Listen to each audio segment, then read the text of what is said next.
भूकंप के बाद पुनर्निर्माण एक बहुत बड़ा प्रकार था, बहुत बड़ी चैलेंज थी।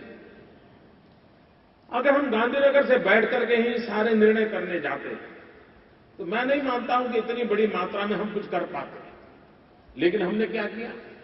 सबसे पहले हमने स्ट्रैटेजी तय की कि अगर भूकंप के बाद नॉर्मलसी लानी है, अगर एक बार स्कूल जल्दी से चालू हो जाए तो नॉर्मलसी लाने में सुविधा होगी, बच्चे स्कूल जाना शुरू हो जाए तो एक माहौल बदल जाएगा। तो पहले टेंट लगाओ, स्कूल चालू करो। फिर क्या किया? स्कूल के भवन तो टूट गए थे, बच्चों के पास किताब नहीं थी, कुछ बचा नहीं था। हमने ग्राम में कमेटियां बनाई, गांव की समितियां बनाई, गांव के 10-12 जो प्रमुख मुखिया लोग थे उनको बिठा दिया, उनको कह दिया कि स्कूल आपको बनाना है, ये डिजाइन है, ये पैसे हैं। मटेरियल बैंक बनाया, उस मटेरियल बैंक से उनको लोहा चाहिए, सीमेंट चाहिए, ईंट चाहिए, मिट्टी चाहिए, जो चाहिए मटेरियल बैंक से मिल जाएगा। मैसन्स चाहिए तो मैसन्स का ट्रेनिंग सेंटर खोल दिया, कहा मैसन्स के ट्रेनिंग सेंटर में भेजिए आपके लड़कों को, मैसन्स का ट्रेनिंग हो गया। और गांव को बता दिया बस ये पैसे हैं, आप पूरा करो। हमारा अनुभव ये रहा कि गांव के लोगों ने समय से पहले स्कूल का निर्माण किया। सरकार ने 3 कमरे सोचे थे, उन्होंने 4 कमरे बनाए।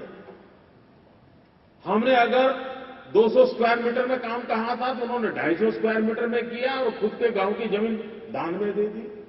हमने 1 मंजिला कहा था तो उन्होंने 2 मंजिला बनाया।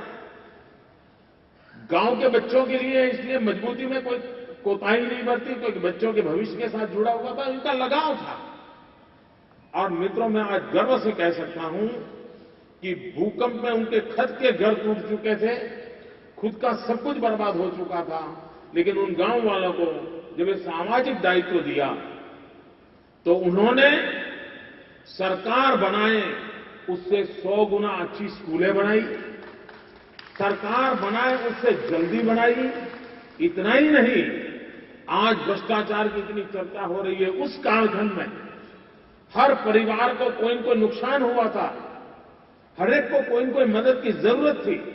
उसके बावजूद भी गांव की उन कमेटियों ने स्कूल बनने के बाद जितने पैसे बचे थे वो पैसे सरकार में वापस जमा करवाए।